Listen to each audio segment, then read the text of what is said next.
Narmada Eshala audio సిరీస్కి స్వాగతం. నేను మీ నర్మదా ఏషాల. నేను రాసిన ఈ హార్ట్ టచింగ్ లవ్ స్టోరీని నేనే స్వయంగా మీకు వినిపిస్తున్నాను. అనుకోని పరిణయం భాగం 66. నీతో పని పడింది, అందుకే కాల్ చేయక తప్పలేదు. నువ్వు కాదు కూడదు అనకుండా నాకు ఈ పని చేసి పెట్టాలి. నేను నిన్ను తప్ప ఈ పనికి ఎవరినీ నమ్మలేను గంభీర స్వరంతో అంది అనామిక. సరే మేడం, చేస్తాను. చెప్పండి, నన్నేం చేయమంటారు? నన్ను ఎక్కడికి ఎప్పుడు రమ్మంటారు? వినయంతో అడిగాడు అతడు.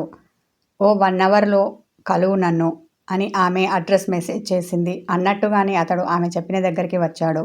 అతన్ని దూరం నుంచి చూసి చెయ్యి ఊపింది అనామిక.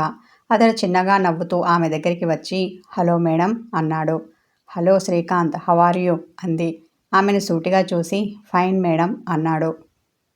అతడు ఒక ప్రైవేట్ డిటెక్టివ్, పేరు శ్రీకాంత్. శరత్చంద్ర ఉన్నప్పుడు అతని కోసం ఈ శ్రీకాంత్ పనిచేశాడు. అప్పచెప్పిన పనిని పర్ఫెక్ట్గా చేయడంలో అతని మీద మంచి ఇంప్రెషన్ ఏర్పడింది అనామికకి. దాంతో ఇప్పుడు తను చేయించబోయే పనికి ఇతను అయితేనే కరెక్ట్ అనిపించి కాల్ చేసి పిలిచింది. మేడం, సార్ ఎక్కడా? ఎలా ఉన్నారు? మీరొక్కరే వచ్చారు. ఎవరు తమని గమనించడం లేదు కదా అని అటు ఇటు చూసి అడిగాడు. దానికి సమాధానంగా అనామిక ఒక నిట్టూర్పు విడిచింది. దాంతో విషయమేదో ఉందని అనుకున్న అతడు చెప్పండి మేడం, ఏం పని మీద నన్ను పిలిచారు? వినయంతో అన్నాడు. నువ్వే అంటున్నావు కదా సార్ ఎక్కడా అని. ఆ సార్ పని మీద నిన్ను పిలిచాను విచారవదనంతో అంది అనామిక. సార్ పని అంటే మీ ఆఫీస్ పనే కదా మేడం. విషయం చిన్నది అనుకున్న అతడు చిరునవ్వు నవ్వాడు. కాదని తల అడ్డంగా ఊపింది ఆమె. మరి? విస్మయంతో ఆమెను చూశాడు ఆ ప్రైవేట్ డిటెక్టివ్ శ్రీకాంత్. ఆమె బాధని ఒక గుటికతో మింగి మా వారు చాలా రోజులుగా మిస్సింగ్ అనగానే వాట్ అదిరిపడ్డాడు శ్రీకాంత్. ఆ షాక్ నుంచి కాసేపటి వరకు అతడు తేరుకోలేకపోయాడు. ఆమె చెప్పింది విని అతని మైండ్ యాక్సెప్ట్ చేయడానికి కొంచెం టైం పట్టింది. మేడం, మీరు చెప్పింది నిజమా? అతనికి నమ్మకం కుదరక మరోసారి అడిగాడు. నిట్టూర్చిన ఆమె తల నిలువునా ఆడించింది. ఇంత సీరియస్ విషయం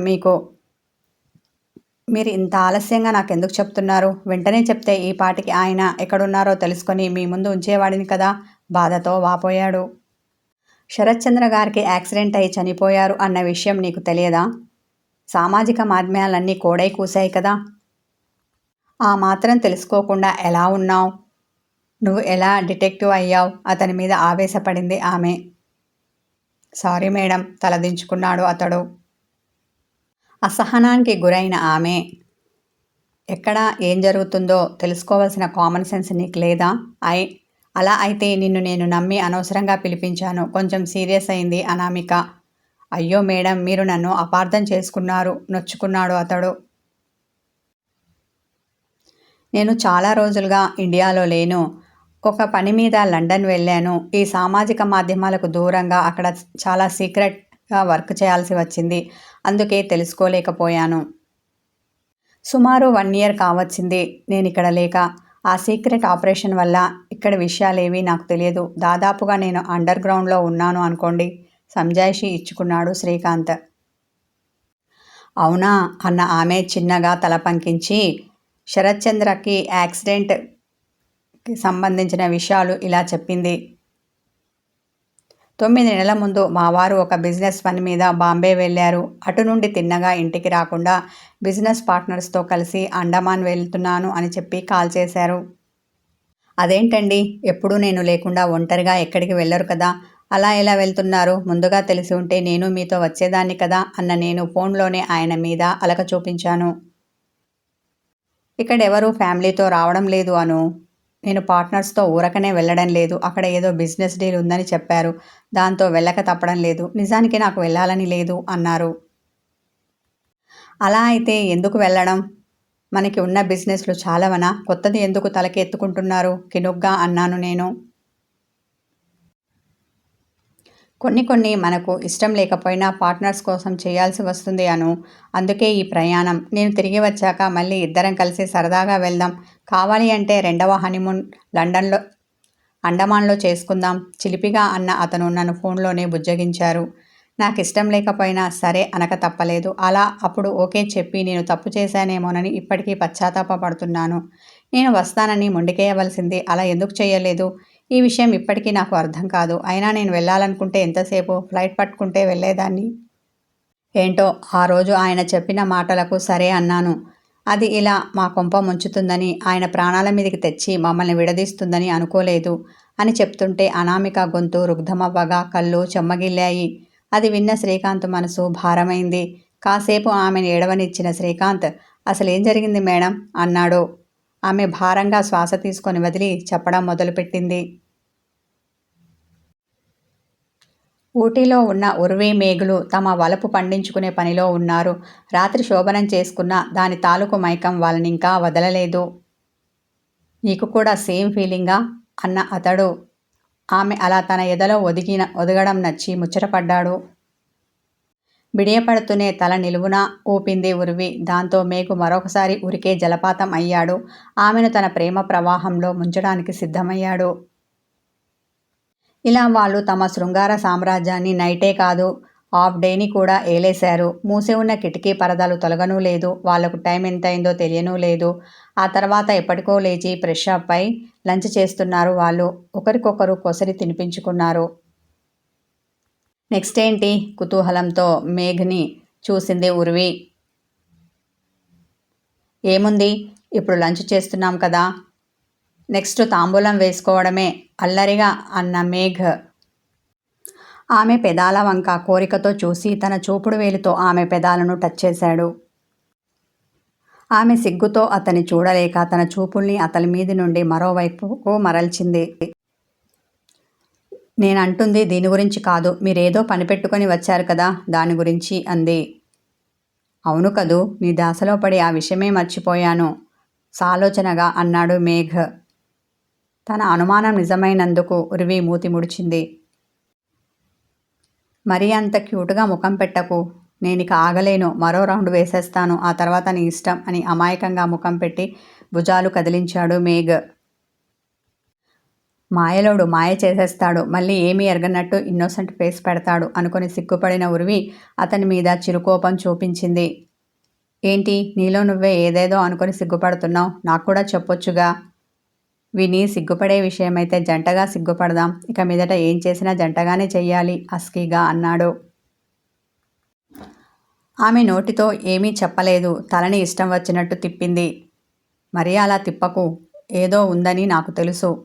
అదేంటో నువ్వు చెప్పకున్నా నేను తెలుసుకోగలను, ఆ టాలెంట్ నాకుంది అన్న అతడు చిలిపిగా కన్ను కొట్టాడు. అలాగా, అయితే చెప్పుకోండి చూద్దాం అని తినడం అయిపోవడంతో ప్లేట్ తీసుకుని సింక్ దగ్గరికి వెళ్ళింది. అది అందులో పెట్టి చేయి కడుగుతుంటే అతడు ఆమె వెనకే వచ్చి ఆమె భుజాల మీద తన గదవను ఉంచి ఆమె చేతిని తన చేతిలోకి తీసుకొని నల్లా కింద ఇద్దరి చేతులు కలిపి ఒకేసారి కడిగేశాడు. అతని గడ్డం భుజం మీద గుచ్చుకొని గిలిగింతలు పెట్టగా ఆమె తనువు పులకరించింది. అతడు అక్కడక్కడా తాకుతూ ఉంటే ఆమె మనసు పురివిప్పిన మయూరమైంది. అతడు ఆమె ఫీలింగ్స్ని ఓరగా చూస్తున్నాడేమో. అతడు వదులుతున్న నిశ్వాస తాలూకు ఊపిరి ఆమె మెడకు వెచ్చగా తగిలింది. దాంతో ఆమె ఊపిరి బిగబట్టి గట్టిగా కళ్ళు మూసింది. ఇందాక నువ్వు ఏం ఆలోచించావో చెప్పనా అన్న అతడు. నేను చేసిన ఆ అల్లరి పని నీకు గుర్తుకు వచ్చింది కదూ, అందుకే సిగ్గుపడ్డావు కదూ, అంత నచ్చిందా, మరోసారి చెయ్యమంటావా చెవిలో గుసగుసలాడాడు. విస్మయంతో తెరుచుకున్న ఆమె కళ్ళు పెద్దవయ్యాయి. ఉఫ్, ఈయన నా మనసులోని ఫీలింగ్స్ కూడా చదివేస్తున్నారు అనుకుంది. అతడు ఆమెను వదిలి చిన్నగా ఈల వేసుకుంటూ హాల్కి వచ్చి ఎవరికో కాల్ చేశాడు. అతని కోసం కారు వచ్చింది. ఉర్వి, నువ్వు ఇక్కడే ఉండి రెస్ట్ తీసుకుంటావా, నాతో పాటు వస్తావా ఆమె అభిప్రాయం అడిగాడు. నేను మీతో వస్తాను అని అతనితో పాటు బయలుదేరింది ఉర్వి. సరే అని డ్రైవింగ్ సీట్లో కూర్చున్నాడు మేఘ్. ఆమె వచ్చి అతని పక్క సీట్లో కూర్చుంది. సీట్ బెల్ట్ పెట్టుకుంటూ ఎక్కడికి వెళ్తున్నాం క్యూరియాసిటీతో అడిగింది. సస్పెన్స్ అండ్ నీకు సర్ప్రైజ్ అని కళ్ళు మిటకరించి చిన్నగా నవ్వాడు. అబ్బా, మీకిదేం పాడు బుద్ధి, ఎప్పుడు చూడు సస్పెన్స్ అంటారు బుంగమూతి పెట్టింది ఆమె. నేనంతే మరి, కొంటెగా కన్ను కొట్టి కారును ముందుకు తోలాడు మేఘ్. ఇప్పుడు మేం ఎక్కడికి వెళ్తున్నాం, అక్కడ ఈయన ఏం చెయ్యబోతున్నారు లాంటి ఆలోచనలతో పాటు ఏవేవో అనుమానాలు ఆమె బుర్రని తొల్చేస్తుంటే అతని భుజాలకు తలను ఆనించింది. నేను టెన్షన్ తట్టుకోలేకపోతున్నానండి, ఈ సస్పెన్స్ ఎందుకు చెప్పొచ్చుగా ముద్దుగా అడిగింది ఉర్వి. మరీ అంత క్యూట్గా ముఖం పెట్టి అడక్కు, నేను టెంప్ట్ అయిపోతాను. అప్పుడు ఈ కారే మనకు బెడ్రూమ్ అవుతుంది. ఆ తర్వాత నీ ఇష్టం. నన్నేమన్నా లాభం ఉండదు. ఓరకంట ఆమెను చూసి చిలిపిగా నవ్వాడు మేఘ్. మొండివారు చేసినా చేసేస్తారు. ఎందుకొచ్చిన తంట? అసలే ఒళ్ళు హూనమై ఉంది. బాబోయ్, మరొకసారి అంటే తట్టుకోవడం నా వల్ల కాదు అనుకున్న ఉర్వి దెబ్బకు దడుచుకుంది. ఆ తర్వాత నోరు విప్పలేదు. ఆమెని కంటికొస్తో చూసి ముసిముసిగా నవ్వుకున్న మేఘ్ ఒక అరగంట తర్వాత కారుని టీ ఫ్యాక్టరీ గేటు ముందు ఆపాడు. ఎవరా అని పరిగెత్తుకుంటూ వచ్చి గేట్ తీశాడు వాచ్మెన్. కారు లోపలికి రాగానే దాని దగ్గరికి వచ్చాడు. కారులో నుండి దిగిన మేఘను చూసి విస్మయానికి గురయ్యాడు. అతి వినయంతో నమస్కారం పెట్టి, మీరా సార్, ముందుగా వస్తున్నట్టు మాకు ఇన్ఫర్మేషన్ ఇవ్వలేదు అని గొణికాడు. మేఘ్ ఇంతకుముందు ఎప్పుడు వచ్చినా 2 రోజులు ముందుగానే అతడు వస్తున్నట్టు ఆ ఫ్యాక్టరీలో పనిచేసే వాళ్ళందరికీ తెలిసిపోయేది. కానీ ఈసారి అతడు చెప్పకుండా వచ్చాడు. చిన్నగా నవ్వి, చెప్పకుంటే రాకూడదా? వాచ్మెన్తో అన్న అతడు ఫ్యాక్టరీలోకి అడుగులు వేశాడు. అతనితో పాటు ఉర్వి నడిచింది. ఇందాకటి నుండి చేతులు నలుపుకుంటూ ఇహిహి అని పళ్ళు ఇకిలిస్తూ ఉన్న వాచ్మెన్ మేఘు లోపలికి వెళ్ళగానే కంగారు పడుతూ తన సెల్ ఫోన్ తీసి ఎవరికో కాల్ చేశాడు. వాచ్మెన్ ఎందుకు కంగారు పడ్డాడు? ఎవరికి కాల్ చేశాడు? అనామిక శ్రీకాంత్కి శరశ్చంద్ర గురించి ఏం చెప్పింది? అతనికి ఏం పని అప్పచెప్పింది? నిజంగా అతడు జీవించే ఉన్నాడా? ఇలాంటి వాటికన్నీ సమాధానాలు తదుపరి భాగంలో తెలుసుకుందాం. ఈ కథ కొనసాగుతుంది. వ్యూవర్స్, ఈ స్టోరీతో పాటు నేను ఇస్తున్న మరో 2 కొత్త స్టోరీలు కూడా చూసేయండి. కొన్ని ఎపిసోడ్లు చూస్తే ఆ స్టోరీలు కూడా మీకు నచ్చుతాయి. ఆ స్టోరీ లాగానే వాటిని లైక్ చేయండి. దయచేసి నా వీడియోను చూస్తున్న వాళ్ళందరూ లైక్ చేయండి, కామెంట్ చేయండి, హైప్ చేయండి. వీడియోను స్కిప్ చేయకుండా చివరి వరకు చూడండి. Thank you.